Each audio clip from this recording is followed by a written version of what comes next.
Hello and welcome. I'm Ramesh Ramachandran and you're watching Newsnight on DD India, your primetime destination for news and bespoke analysis. It's good to see you again. All right, on the show tonight, a day after a mob went on a rampage in Delhi, destroying public property and breaching the Red Fort, a symbol of India's sovereignty, at least two farm unions have come forward to distance themselves from the 63-day-old ongoing farmers' protest. This, even as the International Monetary Fund's positive assessment of India's new farm laws has come as a shot in the arm for the government. Now, the IMF's chief economist says, 1. Indian agriculture is in need of reforms, and 2. India's new agriculture laws have the potential to raise farmers' income. Also on the show, India is projected to grow at an impressive 11.5% in 2021-22, making it the only major world economy to register a double-digit growth this year in spite of the coronavirus pandemic. We get you a lowdown on that as well. Plus news and updates from India and the world, all that and much more coming up over the next 1 hour. But first, as always, the headlines. Delhi police holds some farmer leaders responsible for inciting violence in the city on Republic Day, registers 25 FIRs, scans CCTV and media footage to identify the people who indulged in the violence, nearly 400 police personnel injured. The BJP blamed the Congress for instigating farmers, which led to violence on Republic Day, says those defeated by the people are conspiring to create trouble in the country. Party seeks an apology from Rahul Gandhi for the shameful events. Home Minister Amit Shah reviews security in Delhi, holds a meeting with top officials. Culture Minister Prahlad Patel inspects the damage to the Red Fort after a mob breached security there, asks for a report.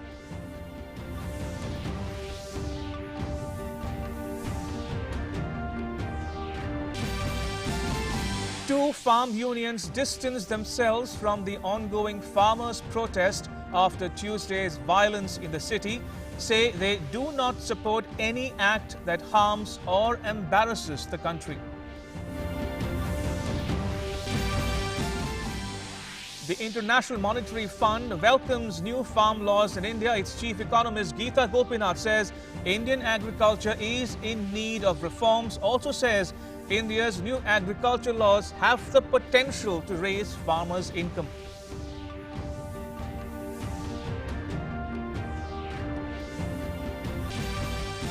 Cabinet guarantees a higher price at which the government buys copra from farmers. The minimum support price for milling copra increased by 375 rupees per quintal and ball copra by 300 rupees per quintal for the 2021 season. And Defense Minister Rajnath Singh speaks with his US counterpart General Lloyd Austin, says they exchange views on regional and global issues of mutual interest to strengthen the India-US strategic partnership.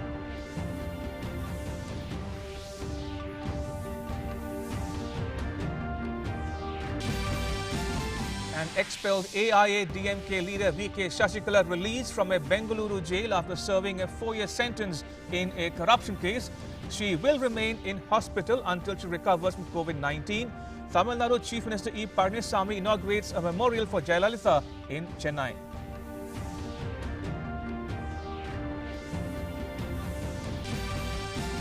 Three lakh people inoculated on day 12 of the COVID-19 vaccination in the country. So far, 23 lakh people have been vaccinated. The number of people recovering from the disease outnumbers new cases for the 20th straight day. Recovery rate at 96.91%. Prime Minister of Nepal thanks Prime Minister Modi as vaccination begins in the country. Right, let me dive straight into our cover story. The Delhi police is tightening the noose around the people who indulged in wanton violence in the city on Tuesday. 22 FIRs have been registered in the case. Here's a report. The vandalism and mayhem that was unleashed on the roads of capital Delhi by hooligans in the guise of farmers has invited condemnation from all quarters. With more than 300 of its personnel injured on Tuesday, the Delhi police is now tightening the noose round the perpetrators of violence. Over 20 FIRs have been registered in various police stations across the capital. The entire incident sparked off after farmers' leader Satnam Singh Pannu and Darshan Singh's speech at Mukarba Chowk ended. Bhuta Singh at the Tikri border called for a change in route, as did Rakesh Tikat at Ghazipur. जो violence हुई है, इनमें सभी किसान leaders भी शामिल रहे हैं। अब तक दिल्ली पुलिस 25 से ज़्यादा क्रिमिनल केस रजिस्टर किया है। No one will be spared. राष्ट्र के सम्मान और सुरक्षा में दिल्ली पुलिस किसान संगठनों से पूछताछ करेगी और जो भी कठोर कार्रवाई करनी पड़ेगी वो करेगी। The police is also trying to identify the people who unleashed mindless violence on the streets of Delhi by analyzing footages of various cameras and media recordings. Delhi में गैर कानूनी तरीके से किए गए आंदोलन और उस दौरान हिंसा और पुरातत्व विभाग की संपत्ति, एक स्मारक, लाल किले पर फहराया गया झंडा को बड़ी गंभीरता से ले रहे हैं। हिंसा करने वालों की वीडियो फुटेजेस हमारे पास है और उसकी विश्लेषण हो रही है। फेस रिकॉग्निशन सिस्टम से जो भी उसमें भाग लेने वाले उनकी पहचान की जा रही है और उनकी अरेस्ट की जाएगी, आगे कानूनी कार्रवाई की जाएगी। Union Home Minister Amit Shah also took stock of the situation by holding a high-level meeting on the matter with concerned officials. The Republic Day became a bizarre riot day for many spots in Delhi when the hooligans atop tractors went berserk and indulged in wanton violence and attack on the policemen. The security has now been increased. Union Minister for Culture Prahlad Patel visited Red Fort to take stock of the damage done to historical monument by the hooligans. High-ranking officials from related ministries also accompanied him. Patel has called for a detailed report on the matter. मैंने 2 निर्देश दिए हैं। तत्काल report बनाई जाए और वो गृह मंत्रालय को सौंपी जाए और दूसरा कि FIR तत्काल हो। Special Vigilance Committee. हम आए हैं केवल और केवल अपने जब वापस जाएं धान का पूरा रेट मिले, गन्ने का पूरा रेट मिले, हमारा ब्याज मिले और हम पे एक भी केस ना लगे घर जाने के बाद। हमारा निर्णय स्पष्ट है। VM सिंह राष्ट्रीय किसान मजदूर संगठन इस आंदोलन को यहीं पर ही अलविदा। मैं आज घोषणा करता हूं कि अपने भारतीय किसान भानु की जो संगठन का यहाँ धरना चल रहा था लगभग 58 दिनों से, उसको खत्म करता हूँ, समाप्त करता हूँ। The matter has reached Supreme Court also. A petition has been filed in the Apex Court demanding a judicial inquiry into the incident. Another petition has demanded FIR against people for disrespecting the national flag during the violence. With Neeraj Singh, Rajesh Raj and Vikas Sarthi, Newsnight Desk, DD India.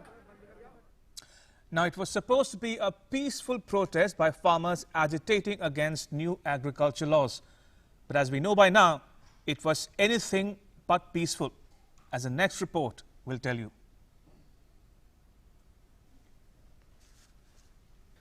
The national capital witnessed unprecedented scenes and chaos on the day when the nation was celebrating 72nd Republic Day. Groups of farmers protesting the centre's agriculture laws clashed with police and security forces during what was supposed to be a peaceful tractor rally around the city's borders. These visuals tells the entire story that panned out during the day, and the pictures are enough to tell what all Delhi police had to face and how they showed considerable restraint. In one video which went viral, around a dozen police and paramilitary personnel can be seen forced to scramble and jump over a 15-foot wall at the Red Fort complex to escape a marauding mob. The video shows police thrashed with lathis and sticks and backed against the edge of a rampart. As the attackers rush in, some of them were forced to throw themselves over the metal railing to drop at least 15 feet to the grassy ground below. Others cling on and tried to fight back. The protesters even tried to chop off the fingers of some policemen. SHO PC Yadav posted in Red Fort tells his own story. जितना restaurant हो सकता था हमने सारा इस्तेमाल किया. हम लोग हमारे बहुत सारे साथी घायल भी हुए, लेकिन हमने फिर भी कोशिश ये करी कि हम लोग किस तरह की जवाबी कार्रवाई न करें इन पे और सिर्फ इनको रोकने की कोशिश करें. स्थिति इतनी बिगड़ गई थी कि पुलिस के लिए बहुत मुश्किल से माहौल को पब्लिक को समझाना, उनको रोकना, उनको बचाना, जो उपद्रवी थे उनसे बचाने के लिए बड़ी मशक्कत करनी पड़ी है. A Nihang protester and several others brandished swords near Delhi's Akshardham as the Delhi police personnel blocked their way into the national capital. The protesters clashed with the police deployed at Noida More near Delhi's Akshardham. The restraint of the police personnel was commendable here too. Chaotic scenes were witnessed at ITO, where the protesters could be seen chasing police personnel with sticks and ramming their tractors into the buses parked by police. It can be seen in the video that the policemen were running backwards to save themselves from the assault.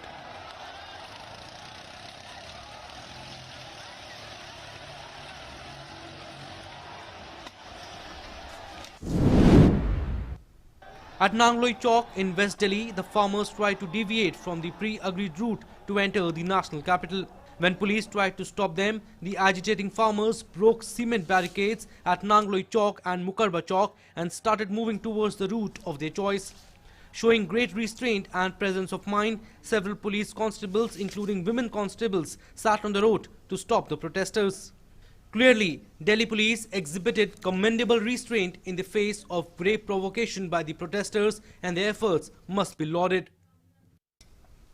Newsnight Desk, DD India. Right, and in news just coming in, senior BJP leader and Information and Broadcasting Minister Prakash Javadekar has slammed the Congress party for instigating farmers during the tractor rally. He said the Punjab Congress added fuel to the fire. Listen in.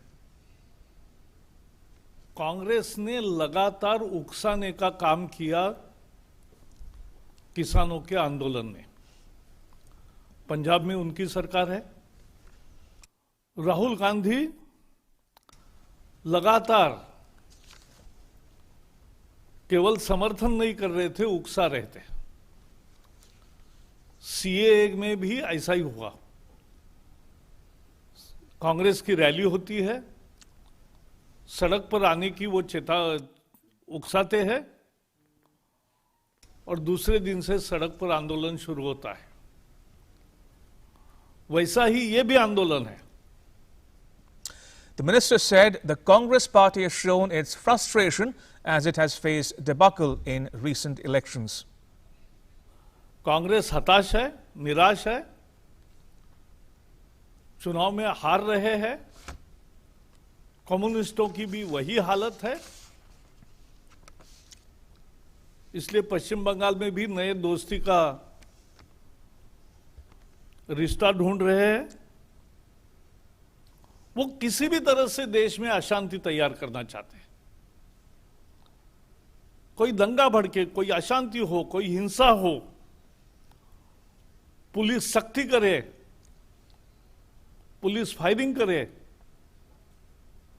लोगों की जान माल की हानि हो और फिर भड़काया जाए माहौल. यही कांग्रेस की राजनीति अब बच गई है. Prakash Javadekar said that the Congress party is doing all it can to save the Gandhi family as the party loses its base across the country. लगातार बीजेपी और विशेषकर मोदी जी की लोकप्रियता और सफलता बढ़ रही है. कांग्रेस और कम्युनिस्टों की घट रही है उनको चिंता है परिवार राज का क्या होगा। लोगों ने नकार दिया, लेकिन उसी कांग्रेस अहंकार के साथ आज इस तरह से हर हिंसा के संभव को उकसाने का काम कर रही है। The union minister sought an apology from Rahul Gandhi for the shameful events.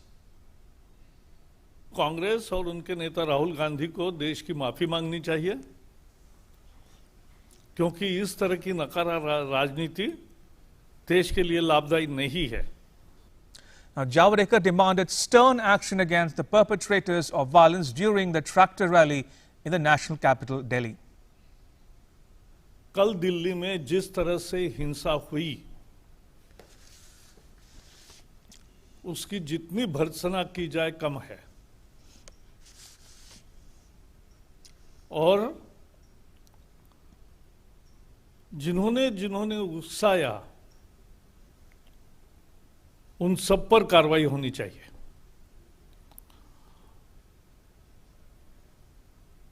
जिस तरह से लाल किले पर तिरंगे का अपमान हुआ, वो अपमान हिंदुस्तान सहन नहीं करेगा। All right, time now for our In Focus segment, in which we are discussing about violence in the name of farmers' protest. I repeat, violence in the name of farmers' protest. And joining me are two very special guests, Mr. R. Rajagopalan, senior journalist, and L.N. Rao, a former DCP in the Delhi Police. Gentlemen, welcome to Newsnight. Mr. Rajagopalan, we've just heard from Mr. Prakash Javadekar launch himself into a blistering attack on the opposition party in general and the Congress party in particular. Now, he says the Congress party must issue an unqualified apology for allegedly instigating those rioters, those vandals in the city. What did you make of the full frontal attack on the Congress party in particular, Mr. Rajagopalan? Mr. Prakash Javadekar is totally in his rights, Ramesh. I understand the pain of the government, because we must salute the Delhi police for having brought a peace in 24 hours. Not only that, the police commissioner's speech is very, the narration by the police commissioner is very disturbing. He said they had options, they maintained some restraint.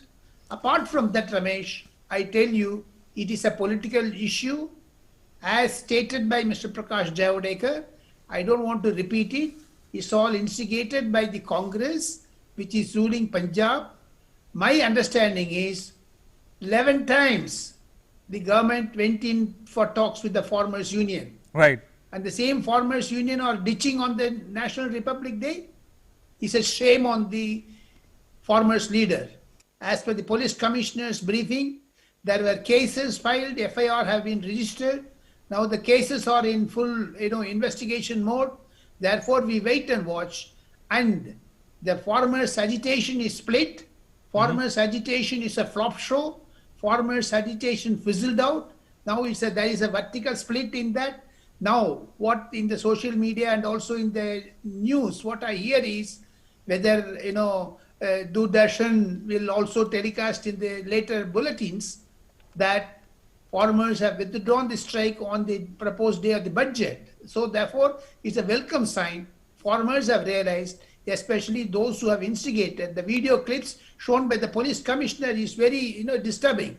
Apart from that, we must salute the government of India, headed by Mr. Narendra Modi and Amit Shah, because they did not allow this farmers' agitation to be another Jallianwala Bagh, which any political party was wanting to do that. That is the impression I gather from Mr. Javadekar's press conference, because Mr. Javadekar is reflecting the mindset of the government. He is the official spokesman of the government. He is the information broadcasting minister. Therefore, we must give credence to Mr. Javadekar's feelings that Congress is in the behest of this type of violence. And as sought by Mr. Prakash Javadekar, Congress should seek an apology, especially Mr. Rahul Gandhi, who goes to Tamil Nadu and he says that farmers are more needed than the army or air force or navy. What type of the Congress leader has now come ridiculed himself. But the point is, opposition is in disarray. Congress is split because there is a vertical split within Rahul Gandhi and Amarinder Singh, Captain Amarinder Singh.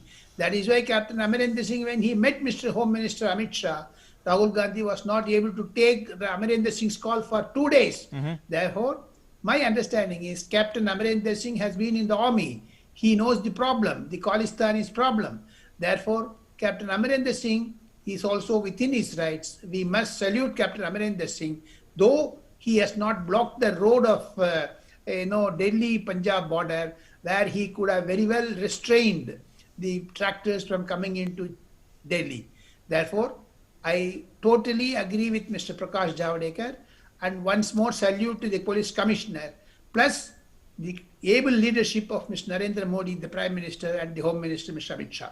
Right. You make a number of valid points there, Mr. Rajagopalan. Mr. Rao, coming to you now. Now, you've served in the Delhi police. You know the Delhi police better than Mr. Rajagopalan and I on this panel. Now, what did you make of those astonishing visuals? We'll play that out in just a minute. Those visuals of the rioters, the vandals, assaulting, intimidating, hurting the Delhi police at the Red Fort and elsewhere in the city. As a police officer who has served in the Delhi police, what did you make of the extraordinary restraint shown by the police themselves? Rameshji, definitely the situation which was witnessed by all our nation yesterday on the day of independence, the day of Republic Day, 72nd Independence, Republic Day, we witnessed this sort of violence in the capital. That seems to be, it was a pre-planned, motivated and instigating violence by some interested parties. And now I will tell you that the 5 rounds of talks between the Kisan leaders and Commissioner of Police and senior police officers in the police headquarters. Right. After doing all these things, they were insisting on having a tractor rally inside the Delhi. But as police officials, they gave instances that there are some bad elements which they want to do miscreations, and they want to take this position, the situation for committing any sort of untoward incident inside the capital, particularly on the day of Republic Day. But they were adamant so much that definitely they want to have a tractor rally on the day of Republic Day. That was their, you can say, their insistence. Considering their insistence that if the police do not allow them to have a tractor rally in Delhi, then even then there would be chances of retaliation at the borders, because they were very much adamant.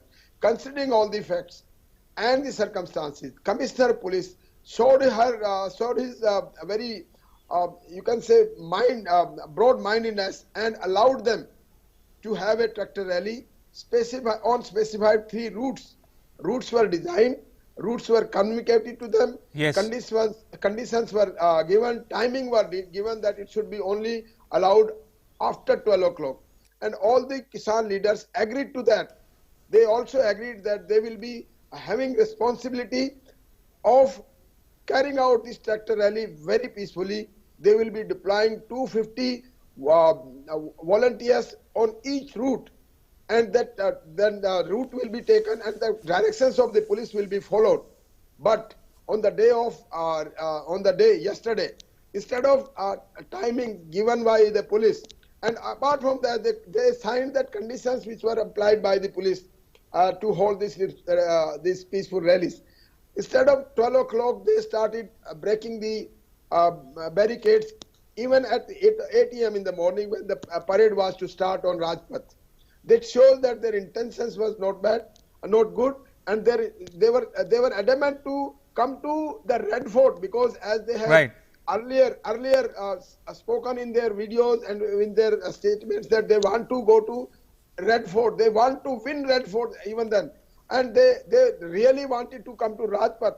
But hats off to Delhi police officials. Absolutely. And Mr. Rao, I don't know whether you can see the screens, but we are playing out those visuals from yesterday at the Red Fort, where we can see some vandals attacking, assaulting the Delhi police.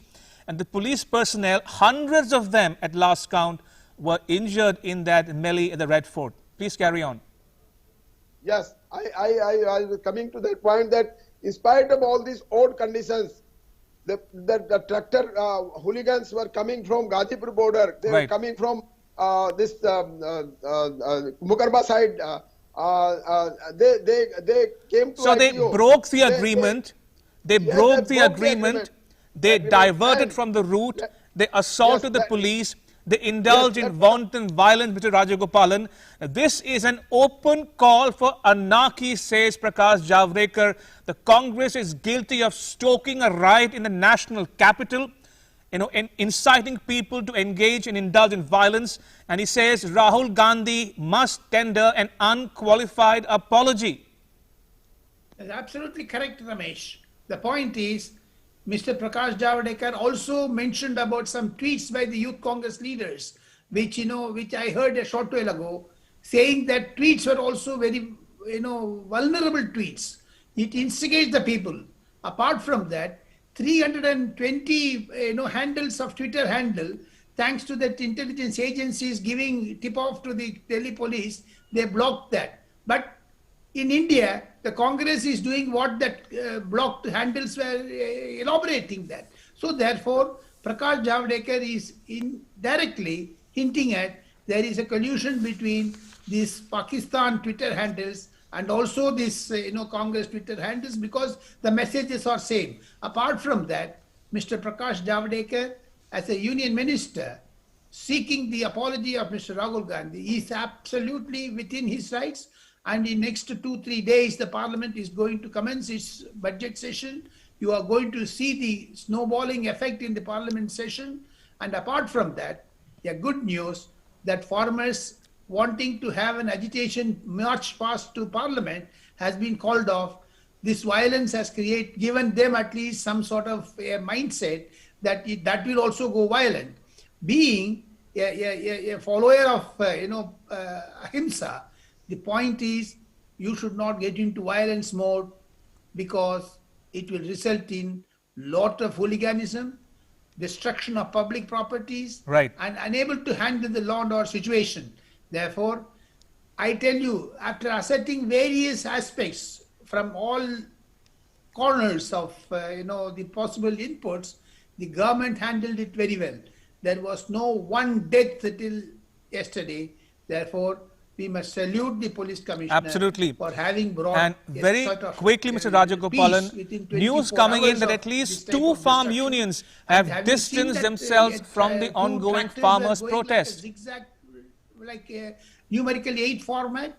What type of this tractor rally? They want to hold it in Delhi. So these are all certain questions which Congress should answer. As Prakash Javadekar has said, I also agree with him. The point being, Congress is instigating in one way and trying to create an anarchy in the country. That is what Mr. Government of India, Prakash Javadekar, has spoken a short while ago.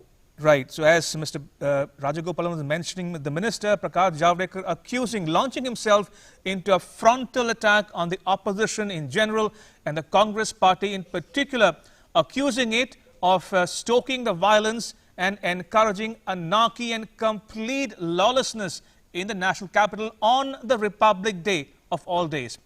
I have run out of time. I want to thank both my guests, Mr. Rajagopalan and Mr. Rao, for making time for us on Newsnight tonight. Thank you once again for your time. Appreciate it. Right, moving on, the International Monetary Fund has a message for critics of the new agriculture laws in India. Its chief economist, Geeta Gopinath, says India's new agriculture laws have the potential to raise farmers' income. She also says Indian agriculture is in need of reforms. Here's a report. Chief Economist of the IMF, Geeta Gopinath, spelling out the benefits of the 3 new farm laws for the Indian economy. In response to a question on the new laws, she said these particular farm laws were in the area of marketing. It was widening the market for farmers. being able to sell to multiple outlets besides the mandis without having to pay a tax. And this had the potential to raise, in our view, farmers' incomes. That said, every time a reform is put in place, there are transition costs. One has to make sure and pay close attention that it's not harming vulnerable farmers, to make sure that the social safety net is provided. Clearly, there is a discussion right now and we'll see what comes out of it. This statement comes even as the IMF has projected an impressive 11.5% growth rate for India in 2021, making it the only major economy of the world to register a double-digit growth this year amidst the coronavirus pandemic. The projections reflected a strong rebound in the economy despite a contraction in 2020 due to the pandemic. We are seeing India come back to its 2019 levels in 2021, but it's still below. Why do we have these upgrades? We have the upgrade one because activity and mobility particularly came back much faster than expected in India. We have not seen another wave. In fact, we are seeing a very strong decline in cases, which is again a bit different from other parts of the world. And so these factors, including what we're seeing in terms of high-frequency indicators, point to a somewhat faster pace of recovery. India's economy, the IMF said, is projected to grow by 6.8% in 2022 and that of China by 5.6%. With the latest projections, India regains the tag of the fastest developing economies of the world. Early this month, IMF Managing Director Kristalina Georgieva has said that India actually has taken very decisive action, very decisive steps to deal with the pandemic and to deal with the economic consequences of it. India, she said, went for a very dramatic lockdown for a country of this size of population with people clustered so closely together. And then India moved to more targeted restrictions and lockdowns.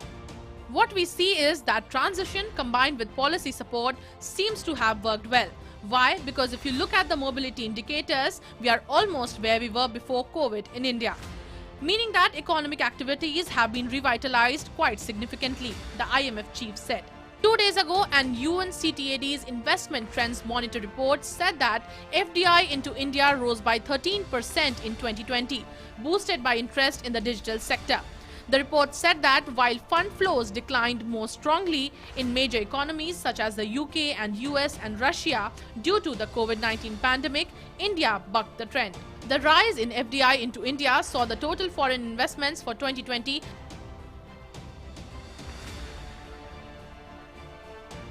The green shoots of recovery in the economy are being recognized globally. Newsnight Desk, DD India. In other news, the Cabinet Committee on Economic Affairs on Wednesday increased the minimum support price of copra for the 2021 season. The upward revision is in line with the government's decision to ensure a minimum of 50% profit margin for farmers so that farmers' incomes could be doubled by the year 2022. Modi government has once again taken big decisions in favor of farmers after providing a big relief to sugarcane farmers. Good news in store for coconut cultivators and producers. Cabinet Committee on Economic Affairs or CCEA on Wednesday approved over 50% increase in the rate of MSP for both milling and ball copra. Union Minister Prakash Javadekar briefed media on this increase in MSP of copra and decisions taken. CCEA has approved MSP of copra at Rs 10,335 per quintal. It's an increase of 375 rupees over 2020 rates for 2021 season, also coupled with an increase of Rs 300 on ball copra MSP. MSP for ball copra has been increased to Rs 10,600 per quintal from Rs 10,300 per quintal last year. While MSP of milling copra is higher by 52% than the production cost, the support price of ball copra is 55% higher. Government has also hiked MSP of milling copra by Rs 375 per quintal. We have decided to increase the MSP of milling copra as well as ball copra. We have increased it by 52% over and above the cost of production. Earlier, last year, it was 9,960. This year, 375 rupees increased and is now 10,335. in ball copra, we have increased MSP by 300. Government will now give MSP at the rate of 10,600. This is 55% increase over the cost of production. Union Minister Prakash Javadekar added NAFED and National Cooperative Consumer Federation of India Limited will be the central nodal agencies to undertake price support operations at the MSP in the coconut growing states. In the ongoing Kharif marketing season or KMS, government continues to procure Kharif 2020-2021 crops as MSP from farmers as per the existing schemes. About 84.71 lakh farmers have benefited from KMS or Kharif marketing season procurement operations with MSP value of rupees 1,10,934 crore. There has been an increase of 20.28% against last year's corresponding purchase of 488.49 metric tons. Out of total purchase of 587.57 metric ton of paddy, Punjab has contributed 202.77 metric ton, which is 34.51% of total procurement.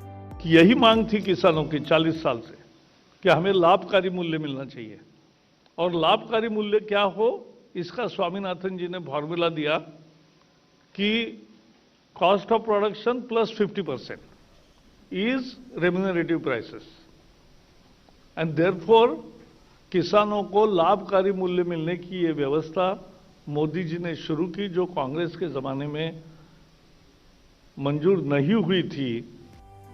Meanwhile, Modi government has been consistent in its effort to empower farmers financially by ensuring they get their due for their produce. All these steps are being taken to realize Modi government's vision of doubling farmers' income by 2022. With inputs from Shailendra Mishra, Newsnight Desk for DD India.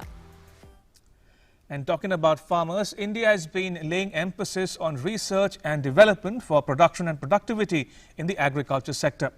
While addressing the World Economic Forum's Davos Agenda 2021 via video link, Agriculture Minister Narendra Singh Tomar said efforts were being made to see that crops can be managed in a proper manner after harvesting as it affects the environment.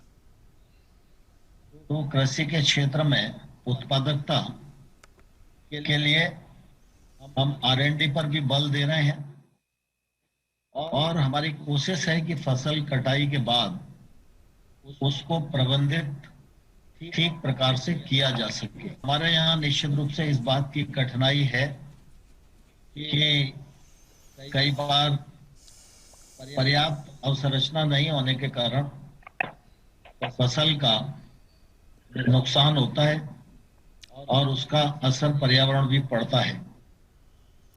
And Prime Minister Narendra Modi will address the World Economic Forum's Davos Agenda 2021 via video link on 28th January. Now, more than 400 top industry leaders from the world over would watch the session where Prime Minister Modi will speak on the fourth industrial revolution using technology for the good of humanity. He will interact with the CEOs after delivering his address. Now, the Davos Agenda 2021 marks the launch of the World Economic Forum's Great Reset initiative in the post-COVID world. And Prime Minister Modi on Wednesday chaired the meeting of the 35th edition of Pragati, the ICT-based multimodal platform for proactive governance and timely implementation involving central and state governments. In the meeting, 10 agenda items were taken for review, including 9 projects and 1 program. Among the 9 projects, 3 projects were from the Ministry of Railways, 3 from MORTH, and 1 project each from DPIIT, Power Ministry and Ministry of External Affairs. The 9 projects have a cumulative cost of rupees 54,675 crore rupees concerning 15 states.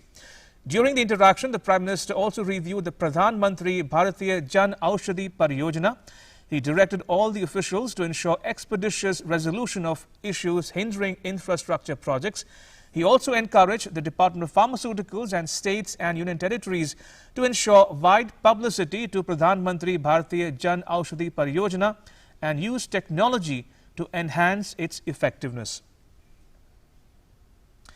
Meanwhile, preparations are on in full swing for the Prime Minister's National Cadet Corps rally in New Delhi on 28th January. 500 cadets would take part in microlight flying, parasailing and other cultural programs. Another 500 cadets would be a part of the marching contingent. My colleague Girish Nishana has more. As cadets march in tandem, taking strides in unison, full of energy, NCC contingents from all states are gearing up for the Prime Minister's rally that will take place on 20th January in the capital. National Cadet Corps of 17 directorates from all across the country will not only participate in a number of activities like arms drill, parasailing, microlight flying, to name a few, but will also present the Prime Minister with the prestigious Guard of Honor. Covid की पाबंदी की वजह से हमें थोड़ा सा careful होना पड़ रहा है, लेकिन वो कैडेट्स के ऊपर कोई फ़र्क नहीं करता है।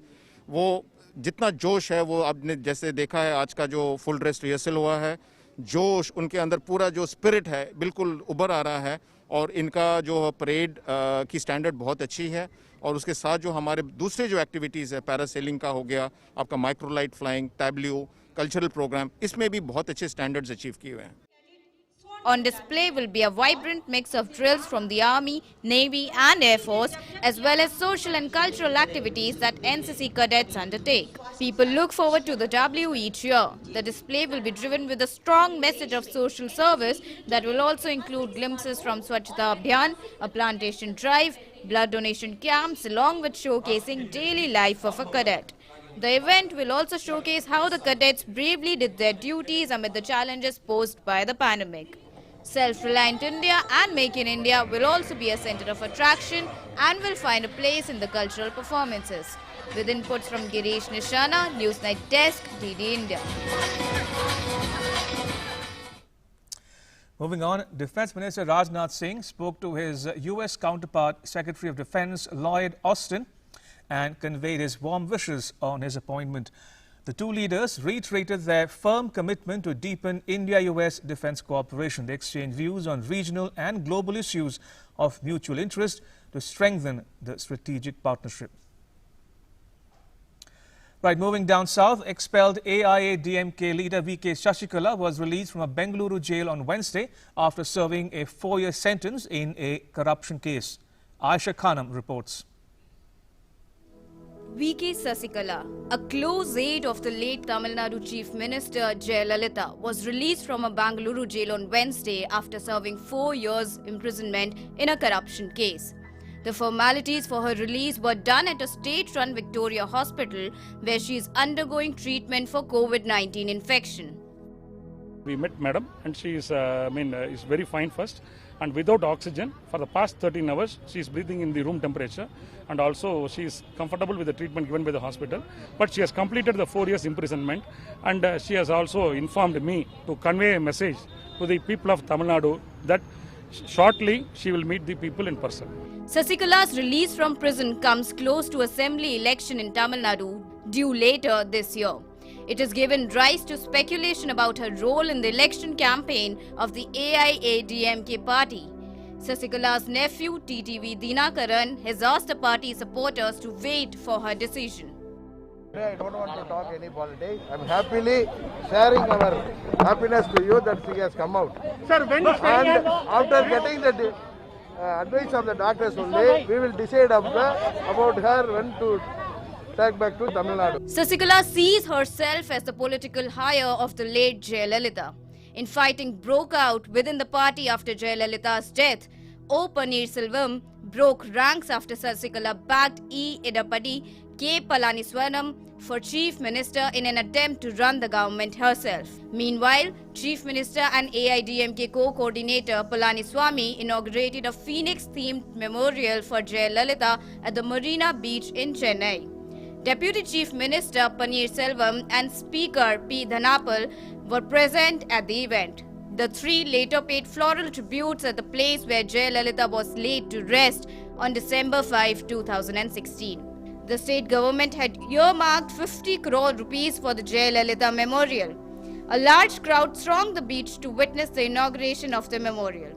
With Aisha Khanum in Bengaluru, Newsnight Desk, DD India. All right, now take a look at what else is making news around India in our National Roundup segment. Supreme Court has agreed to consider clubbing of FIRs filed in different states against actors and filmmakers of Amazon web series Tandav. However, the Apex Court declined to grant protection from arrest and asked them to approach High Court for either protection from arrest or bail. Supreme Court has stayed the acquittal order of the accused in the case where Nagpur bench of Bombay High Court had said that groping without skin-to-skin contact can't be termed as sexual assault as defined under Protection of Children from Sexual Offences Act. Meanwhile, Centre has challenged the High Court's order. The Apex Court has stayed criminal defamation proceedings against BJP leaders Manoj Tiwari and Vijayendra Gupta initiated on a complaint by Delhi Deputy CM Manish Sisodia. They had alleged that Sisodia indulged in corrupt practices in relation to the construction of Delhi government schools' classrooms. In Jammu and Kashmir, terrorists lobbed grenade on Army's road opening party during the sanitization drill in Khanabal of Kulgam. 4 soldiers sustained splinter injuries who were later admitted to hospital. Rajya Sabha Chairman M. Venkaiah Naidu has called a meeting of leaders of all parties in the upper house on 31st of this month to discuss the smooth functioning of upper house during budget session.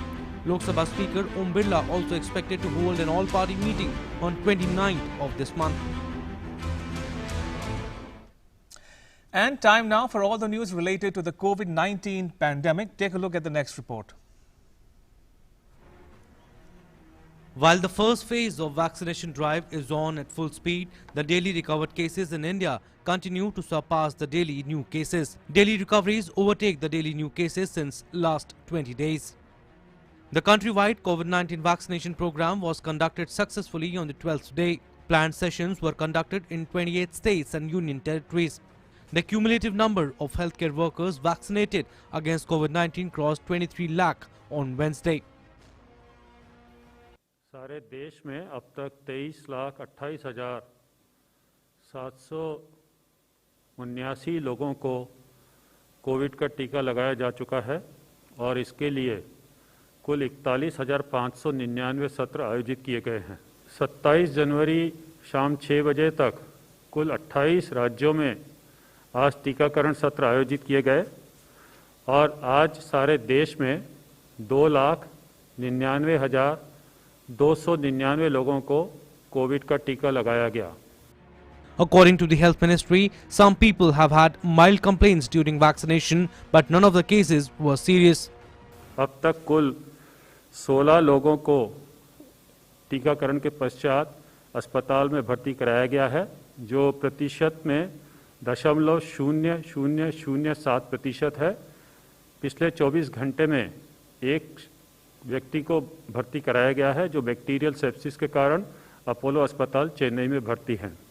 India has not only started a mass vaccination drive in the country, but is also aiding neighboring countries with its initiative Vaccine Maitri. Under its noble initiative, India has provided 1.5 lakh shots of vaccinations to Bhutan, 1 lakh to Maldives, 10 lakh to Nepal, 20 lakh to Bangladesh, 15 lakhs to Myanmar, 50,000 to Seychelles, and 1 lakh doses of the vaccination to Mauritius. Frontline workers remains the first priority to receive the jab.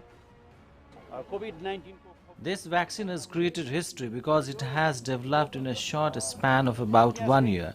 Many more nations have conducted their test drive, and to date this vaccine has not shown any kind of side effects or major damage.